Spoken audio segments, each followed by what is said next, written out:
Hello everyone, welcome back. इस video में मैं आपके साथ शेयर करना चाहूँगी अपनी strategy to solve questions in proper sequence, जिससे आप अपने स्कोर्स को मैक्सिमाइज कर सकते हैं। तो चलिए देखते हैं कैसे आप 30+ स्कोर कर सकते हैं गारंटीड। तो आपको सबको पता होगा कि प्रीलिम्स में 35 क्वेश्चंस आते हैं क्वांट सेक्शन में। तो सबसे पहले प्रीलिम्स की ही बात करते हैं, जिसमें मस्ट डू सबसे पहले बात करते हैं मस्ट डू टॉपिक्स की। ये आपको करने ही करने हैं, ये इजी होते हैं और स्कोरिंग भी होते हैं। तो इसमें simplification, quadratic equation, number series. Simplification तो आते ही है और करंट ट्रेंड के हिसाब से नंबर सीरीज़ जो आ रही है वो रॉन्ग नंबर सीरीज़ आ रही है। इसमें आप मिनिमम 10 मार्क्स गेन कर सकते हैं और मैक्सिमम 10 to 20 मार्क्स आप यहाँ से ला सकते हैं। तो अगर आपको simplification, quadratic equation, number series ये सब करना है, इसकी स्ट्रेटजी मैं आपके साथ नीचे शेयर करूँगी। पहले मैं आपको बता देती हूँ क्या क्या करना है और किस किस सीक्वेंस में आपको करना है। सेकेंडली, पहले आपको ये टॉपिक्स अटैम्प्ट करने हैं, simplification, quadratic equation, number series. इससे आपके 10 to 20 मार्क्स गेन हो जाएंगे एंड आपको एक स्पीड बूस्ट मिल जाएगा कि हाँ कुछ तो अटैम्प्ट हो गया है। देन बात करते हैं डाटा इंटरप्रिटेशन, DI की, जो कि प्रीलिम्स में इजी आती है, मेंस में टफ आती हैं पर स्कोरिंग होती हैं। तो ये सबसे इम्पोर्टेंट टॉपिक है। तो इजी आती है बट अभी जो न्यू ट्रेंड चल रहा है, मतलब अभी जो प्रीलिम्स के पेपर हुए थे उसमें थोड़ी लेंदी थी ये सब चीज़ें, डाटा इंटरप्रिटेशन जो आई थी। बट अंडरस्टैंड करें अगर अच्छे से अपन उसको, तो ईजीली सॉल्व कर सकते हैं। Bar, line, pie chart, degree based, ये सारी डाटा इंटरप्रिटेशन सेक्शन में आती हैं, मैथ्स के सेक्शन में।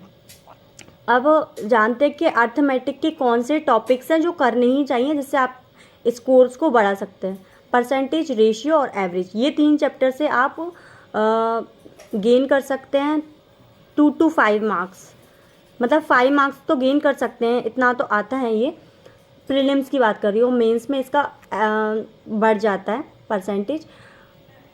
डाटा इंटरप्रिटेशन में आप 10 मार्क्स गेन कर सकते हैं प्रीलिम्स में, और मेंस में कुछ नहीं कहा जा सकता, क्योंकि PO में ये 20 मार्क्स या फिर पूरा ही रख दें। डाटा इंटरप्रिटेशन 60 मार्क्स का मैथ्स आता है PO मेंस में, तो उसमें आप 20 से 25 मार्क्स डाटा इंटरप्रिटेशन के मान के चलिए, DI के। और इसके बाद बात करते हैं डूएबल इन एग्ज़ाम। प्रीलिम्स की बात बता रही हूँ मैं। ये मैथ्स में क्या क्या डूएबल है, सबसे पहले आपको ये मस्ट डू टॉपिक्स करना है, इसके बाद DI पे जाना है, जंप करना है।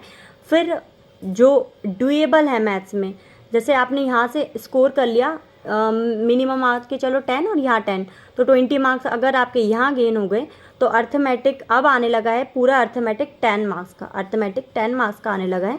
तो इन दोनों में से कौन सा पहले करना है। तो जैसे टाइम एंड वर्क आया, तो यही नहीं आता है कि A ने एक काम 10 दिन में किया, B ने 20 दिन में, C ने 30 दिन में, तो 60 बना के अपन इसको ऐसे निकाल लेंगे। ये ही नहीं आता है। ये भी ऐसे भी दे सकते हैं कि C ने एक काम को X दिन में किया, B ने X + 10 डेज़ में, तो वहाँ आप फंसने की उम्मीद है और वहाँ टाइम ज़्यादा चले जाएगा। प्रीलिम्स में वैल्यू करता है टाइम, तो इसलिए यहाँ जो क्वेश्चंस आते हैं ये जो डूएबल होते हैं एक्चुअली में, इसमें आप फंस सकते हैं इसलिए। और ये डिपेंड करता है आपकी प्रिपरेशन पे कि आपकी प्रिपरेशन इन टॉपिक्स पे कैसी है। तो अगर अपन प्रॉफिट लॉस और डिस्काउंट की बात करें, प्रॉफिट लॉस की बात करें, तो ये वाला चैप्टर से आप क्वेश्चन इजीली बना सकते हैं, डूएबल रहता है ये एग्ज़ाम्स में। सिंपल और कंपाउंड इंटरेस्ट में भी वही फॉर्मूला बेस्ड बना के या फिर वैसे भी करके आप इसको आसानी से कर सकते हैं। पार्टनरशिप का क्वेश्चन तो आप 100% डैम श्योर ये कर ही सकते हैं, क्योंकि ये इजी आता है।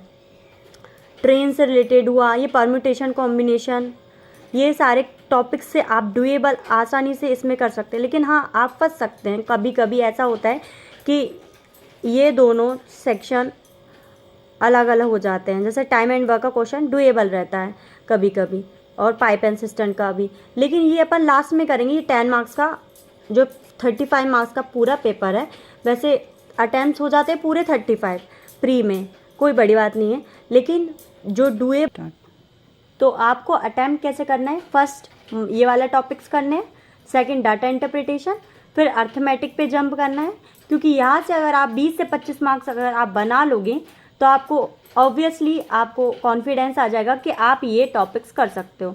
फिर आप इसमें 5 बनाओ या 10, पूरे 10 बना लो, फिर वो आपके ऊपर डिपेंड करेगा, क्योंकि ये जो है प्रॉफिट लॉ, ये जो टॉपिक्स मैंने बताए हैं इन पे अगर आप कमांड बना लोगे, ये इजीली और डूएबल होते हैं, एग्जाम्स में आप आसानी से कर सकते हो उनको। सेल्फ एफर्ट्स की बात करते हैं कि अब आपको क्या क्या करना है इन सब चीज़ों को सही करने के लिए। बिगिनर्स के लिए बात करते हैं सबसे पहले, और जो पहले से कर रहे हैं प्रिपरेशन उनके लिए भी हैं। पहले step 1 for beginners, speed maths, speed बढ़ाना है आपको। कैसे बढ़ाओगे आप? तो सबसे पहले आप टेबल लर्न करिए, तो कम से कम आपको 1 से 20 तक टेबल्स याद होनी चाहिए। स्क्वायर्स, एक 1 to 40 तक स्क्वायर एटलीस्ट होना चाहिए। इसके बाद की आप ट्रिक्स से भी याद कर सकते हैं, मतलब 1 से 25 तक तो मस्ट इम्पोर्टेंट है कि आपको याद होनी ही चाहिए। इसके बाद अगर आप 25 से लेके 50 तक, 40 तक, यहाँ तक भी है, वहाँ आप ट्रिक्स देख सकते हैं। बहुत सारी ट्रिक्स अवेलेबल हैं, जैसे 25 का स्क्वायर बनाना है, या 35 का स्क्वायर बनाना है, यहाँ बताती हूँ आपको। 35 का स्क्वायर तो ये होता है 5 का स्क्वायर 25, और 3 × 4 12, ये हो गया इसका स्क्वायर, एक नंबर बढ़ा के। तो ये इसकी ट्रिक्स है, ये ऐसे। तो आगे बात करते हैं क्यूब्स कहाँ से करना है। 1 to 15 तक करना है, एटलीस्ट 1 to 15 तक आपको कंठस्थ होने चाहिए। देन यूज़ ट्रिक्स, क्योंकि ये आप CI ही करेंगे, उसमें भी ये काम में आते हैं। इसके बाद परसेंटेज के फ्रैक्शंस, ये वेरी वेरी इंपॉर्टेंट है प्रीलिम्स के लिए भी एज वेल एज मेंस के लिए भी। अब बात करते हैं नेक्स्ट स्टेप की, जो है टॉपिक वाइज अप्रोच। अब आपको सीखना है चैप्टर्स। ये आपने लर्न कर लिया स्पीड मैथ्स, जो कि आपकी वो प्रिपरेशन थी सिंप्लीफिकेशंस के लिए, ठीक है, मतलब सभी में काम आएगी, अर्थमेटिक वगैरह, लेकिन ये सिंप्लीफिकेशन में ज़्यादा काम में आएगी। इसके बाद बात करते हैं स्टेप सेकंड, टॉपिक वाइज आपको अप्रोच अपनानी है। किसी भी टीचर से देख सकते हैं, मैंने जो यूज़ किया था वो मैं आपको बताती हूँ। आशीष अरोरा सर की वीडियोस देखिए अर्थमेटिक की, आप सुमित सर की भी देख सकते हैं, और यश सर की भी देख सकते हैं, ये काफ़ी अच्छा पढ़ाते हैं। बात करते हैं डाटा इंटरप्रिटेशन कहाँ से करें। प्रीलिम्स के लिए भी ये इंपॉर्टेंट है सेक्शन, ये बहुत ज़्यादा इंपॉर्टेंट है। प्रीलिम्स और मेंस के लिए तो है ही है, मेंस तो ज़्यादातर पूरे डिपेंड है, लेकिन आजकल मेंस भी अर्थमेटिक हो गया। लेकिन IBPS क्लर्क मेंस पूरा अर्थमेटिक आया था, कैसलेट आई थी उसमें, बस इसके अलावा कोई भी DIs नहीं थी, अर्थमेटिक था। लेकिन PU में डाटा इंटरप्रिटेशन भर भर के देते हैं। तो इसमें इम्पोर्टेंट टॉपिक्स जो मैंने अर्थमेटिक में बताए हैं आगे, उसमें से ही DI बन के आ जाती हैं, तो आप उन पे भी प्रॉपर प्रैक्टिस कीजिए। और टॉपिक्स जो चैप्टर के अर्थमेटिक के जो चैप्टर्स हैं उनको पहले सीखिए आप लेक्चर से, इसके बाद आप उनको खुद से प्रैक्टिस कीजिए। बुक से कर सकते हैं, सेट से कर सकते हैं, जो सेक्शनल टेस्ट होते हैं टॉपिक वाइज टेस्ट उसको कर सकते हैं। सेल्फ प्रैक्टिस के लिए आप डेली 25 क्वेश्चन स्पीड मैथ्स के लगाइए। क्वाड्रेटिक इक्वेशंस करना चाहिए आपको डेली, जो सेल्फ प्रैक्टिस के लिए बता रही हूँ।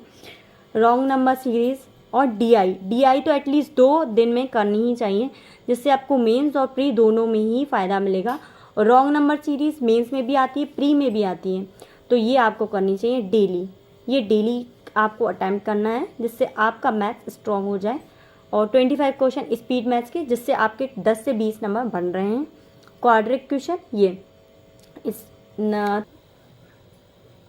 स्टेप 3, यूज़ प्रैक्टिस सेट और क्विजेस।